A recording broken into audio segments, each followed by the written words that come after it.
नमस्कार मंडळी, आज आपण मस्त असा चटपटीत भरपूर लेस असलेली आज आपण चटपटीत पदार्थ बघणार आहोत। पावसाळा आला की आपल्या मनाला पोटाला असे कुरकुरीत चटपटीत पदार्थ चहासोबत खावेसे वाटतात। आज आपण बाहेरून स्नॅक्स विकत आणण्यापेक्षा आज आपण मैद्याचा वापर न करता मस्त कुरकुरीत, तुम्हाला ही अवघड वाटत असली तरी सुद्धा रेसिपी अगदी सोपी आहे, एकदा केली की महिनाभर टिकते। आज आपण भरपूर लेस असलेली मस्त अशी चटपटीत खाण्यासाठी मुलांच्या टिफिनला देण्यासाठी मस्त असा चटपटीत चहासोबत स्नॅक्स बनवणार आहोत।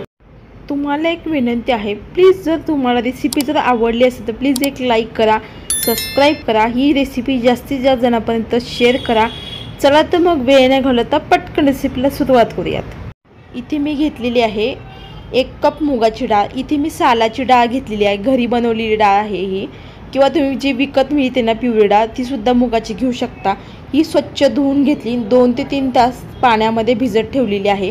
आता 2 ते 3 तास पाण्यात भिजवलेली ती आता आपल्याला चाळणीवरती काढून घ्यायचे। एक्स्ट्रा पाणी असतं ना त्याच्यामधलं काढून टाकायचं आणि नितळ ठेवायची, अशी एक 10 ते 20 मिनिट ठेवायची, जास्त वेळ नाही ठेवायची। आता याला चाळणीवरती ठेवलेली आहे, कोरडी देखील झालेली आहे। आता ही आपल्याला ठेवल्यानंतर चाळणीवरती एक्स्ट्रा जे पाणी असतं ना ते बाउलमध्ये पडतं। आता इथे मी छोटं मिक्सरचं भांडं घेतलेलं आहे, त्याच्यामध्ये आपल्याला ही मुगाची डाळ आपण भिजवलेली आहे ना ती चमच्याने साधारण 2 ते 3 चमचे या मिक्सरच्या भांड्यामध्ये टाकायचे आहे। आता हे मिक्सरचं भांड्याचं झाकण लावायचं आहे आणि याला वाटण घ्यायचं आहे, पण इथे थोडंसं पाणी टाकायचे, अगदी 1 चमचा, आणि याला बारीक अशी पेस्ट करून घ्यायची आहे। या मूग डाळीची पेस्ट करून घेतलेली आहे, बघू शकता या पद्धतीने बारीक करायची। इथे मी बारीक देखील करून घेतलेली आहे। आता ही आपल्याला काढून घ्यायची आहे या मिक्सरच्या भांड्यामधून। इथे मी एका मोठ्या ताटामध्ये काढून घेते। अशाच पद्धतीने आणखीन एक बॅच आपल्याला करून घ्यायची याच पद्धतीने राहिलेली।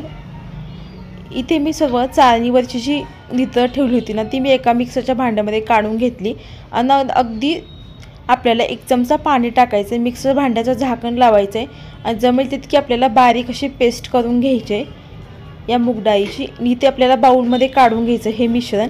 इथे मी काळी मिरी पूड घेतलेली आहे, एक अर्धा चमचा आपल्याला हळद टाकायचे, आणि इथे मी घेतलेला आहे 1 चमचा ओवा हा असा हातावरती चोळून टाकायचा। इथे घेतलेला आहे मी काश्मीरी लाल तिखट, अगदी 2 चमचे, किंवा लाल तिखटाचं प्रमाण कमी अधिक करू शकता। इथे चवीनुसार आपल्याला मीठ टाकायचं आहे या पेस्टमध्ये मूग डाळीच्या। आणि इथे मी घेतलेली आहे 1 मोठा चमचा कसुरी मेथी। ही कसुरी मेथी घरी बनवलेली आहे किंवा रेडीमेड देखील मिळते, ती सुद्धा तुम्ही वापरू शकता। आता आपल्याला ह्याच्यामध्ये टाकायचं आहे बारीक रवा, अगदी मोठे 2 चमचे टाकायचेत आणि याला मिक्स करायचं आहे या पद्धतीने। हे सर्व एकजीव देखील झालेलं आहे। आता ह्याच्यावरती आपल्याला झाकण ठेवायचं आहे, एकजीव देखील झालेला आहे। आता ह्याच्यावरती झाकण ठेवून आपल्याला साधारण हा रवा भिजण्याकरता आपल्याला साधारण एक 10 ते 20 मिनिट ठेवायचं, जास्त वेळ नाही ठेवायचं। आता रवा देखील छान भिजला देखील आहे या मिश्रणामध्ये। आता हे बघू शकताय तुम्ही, सुरुवातीला पातळ होतं, आता घट्ट झालेलं आहे मिश्रण। आता हे ट्रान्सफर आपल्याला करायचे मोठ्या ताटामध्ये, कणिक मळायच्या बाउलमधलं मिश्रण हे काढून देखील घेतलेलं आहे मी। आता आपल्याला ह्याच्यामध्ये घालायचं आहे 1 कप एवढं गव्हाचं पीठ, किंवा तुम्ही या ठिकाणी मैदा देखील घालू शकता। पण हे गव्हाचं पीठ आहे ना घातल्यामुळे काय होतं, गव्हाचं पीठ आहे ते खूप हेल्दी आहे, त्याच्याकरता गव्हाचं पीठच शक्यतो वापरा, मैद्याचा वापर करणार नाही आहे मी। तुम्हाला घालायचं तर तुम्ही घालू शकता। आता इथे आपल्याला जेवढं बसेल तेवढं ह्याच्यामध्ये पीठ ॲड करायचं आहे, जेवढं आपल्या त्या मूग डाळीच्या मिश्रणामध्ये बसेल, आणि पाणी वगैरे अजिबात वापरायचं नाही आहे। आणखीन 1 कप घेतलेला आहे, इथे मी साधारण 2 कप एवढं गव्हाचं पीठ घातलेलं आहे ह्याच्यामध्ये, आणि ह्याला गोळा आहे तो घट्टसर मळून घ्यायचा। आपण पुरीचा गोळा कसा मळतो ना अगदी तसं मळून घ्यायचं आहे। आत्ता इथे घेतलेलं आहे अर्धा चमचा कटलीतली पोळी घेतलेला आहे, तेल टाकायचं आणि एकसारखा असा गोळा छान करून घ्यायचा या पद्धतीने बघू शकताय।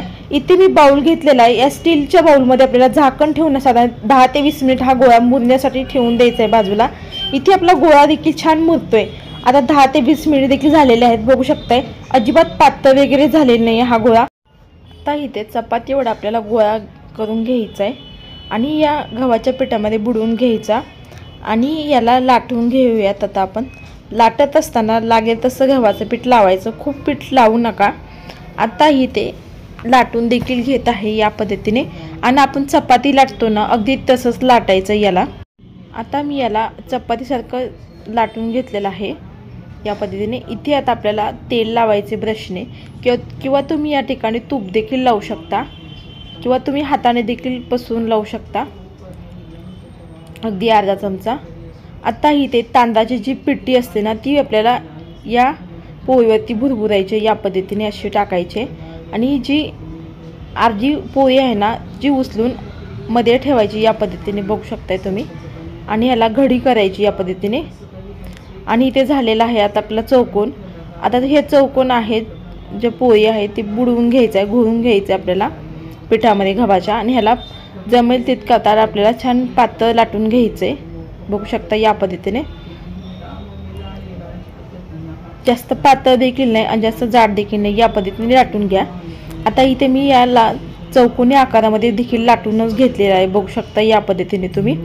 आता ह्याला आणखीन आतमधून आपल्याला तेल लावायचे ब्रशने या पद्धतीने सर्व बाजूनी किंवा तुम्ही या ठिकाणी तूप देखील लावू शकता। आणि ह्याला आपल्याला आपण सुरुवातीला बिटी कशी भुरभुरली होती ना तांदळाची तसे लावायचे आपल्याला भुरभुरायचे किंवा तुम्ही या ठिकाणी आपण ह्याला साठा कसा लावतो ना शंकरपाळीला, गोड शंकरपाळी तसं सुद्धा साठा लावू शकता।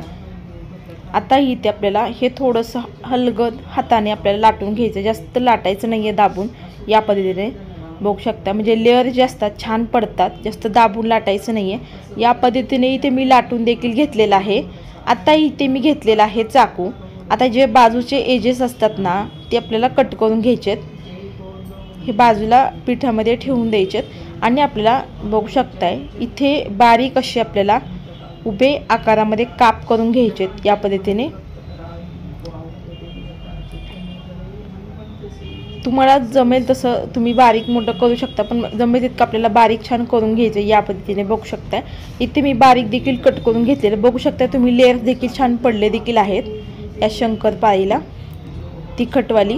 आता याला आपल्याला एका मोठ्या ताटामध्ये काढून घ्यायचं या पद्धतीने आणि लेयर खूप छान पडतात आणि तळल्यानंतर अगदी दुप्पट तिप्पट छान फुलतात हे। आता याच पद्धतीने इतर सर्व देखील मी काढून देखील घेतलेलं आहेत बघू शकताय तुम्ही।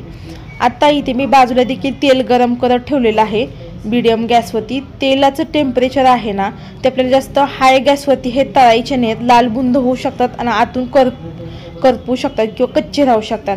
आणि जास्त लो देखील गॅस ठेवला तर ते नुसते तेल पिऊ शकतात, त्याच्याकरता आपल्याला मीडियम गॅस ठेवून आपल्याला हे छान तळून घ्यायचेत, मोठा गॅस करू नका। आणि याला सुरुवातीला अजिबात हात वगैरे अजिबात लावायचं नाही, थोडंसं एक 2 ते 3 मिनिटानंतर ह्याला आपल्याला पलटी मारायची या पद्धतीने आणि ह्याला आपल्याला छान गोल्डन ते सोनेरी रंगावरती छान तळून घ्यायचेत बघू शकताय। ह्याला अधूनमधून आपल्याला या झाऱ्याने हलवायचं आहे या पद्धतीने बघू शकताय। कलर देखील मस्त आलेला आहे आपल्या तिखट शंकरपाळीला मस्त, किंवा तुम्ही स्नॅक्स देखील म्हणू शकता। आता आपल्याला हे तेलामधून काढून घ्यायचेत बघू शकते, अगदी मस्त कुरकुरीत देखील झालेले आहेत। आता अशाच पद्धतीने तुम्हाला दुसरी बॅच देखील तळून दाखवते। आता हे आपल्याला तेलामध्ये शंकरपाळी जे आहेत ना तिखटवाल्या ते सोडून घ्यायचे आहेत आणि ह्याला सुरुवातीला अजिबात हात वगैरे अजिबात म्हणजे झाऱ्या वगैरे अजिबात लावायचं नाही आहे आणि ह्याला एक 2 ते 3 मिनिटानंतर ह्याला छान झाऱ्याने उलटपलट करून सोनेरी ते आपल्याला गोल्डन रंगावरती तळून घ्यायचे। इथे आपले तळून देखील झालेले आहेत शंकरपाळे। आता हे आपण तेलामधून काढून घेणार आहोत, अगदी मस्त कुरकुरीत होतात। इथे बघू शकताय चहासोबत खाण्यासाठी किंवा मुलांना स्नॅक्स म्हणून स्कूलमध्ये देण्यासाठी इथे आपलं चटपटीत असं मस्त स्नॅक्स असं बनवून तयार झालेलं आहे तिखट शंकरपाळी बघू शकता तुम्ही, अगदी मस्त ही बनवून तयार झाली. लेस बघा, अगदी भरपूर लेस पडलेली खारी शंकरपाळी बनवून तयार झालेली आहे आणि खायला तर मला इतकी मस्त लागते ना. तुम्ही सुद्धा या पद्धतीने ही तिखट शंकरपाळी भरपूर लेस असलेली अशी कुरकुरीत मस्त अशी बघू शकता तुम्ही, अगदी कुरकुरीत ही मस्त बनवून तयार होते. तुम्ही सुद्धा नक्की करून बघा. कशी झाले ते कमेंट करून नक्की सांगा, विसरू नका कमेंट करायला. अशा छान छान रेसिपीसाठी वैष्णव रेसिपी चॅनेलला प्लीज एक लाईक करा, शेअर करा, सबस्क्राईब करा. वेळ काढून माझी रेसिपी पाहिल्याबद्दल तुमचं मनापासून धन्यवाद. चला तर मस्त जबरदस्त रेसिपीमध्ये भेटूया. तोपर्यंत धन्यवाद.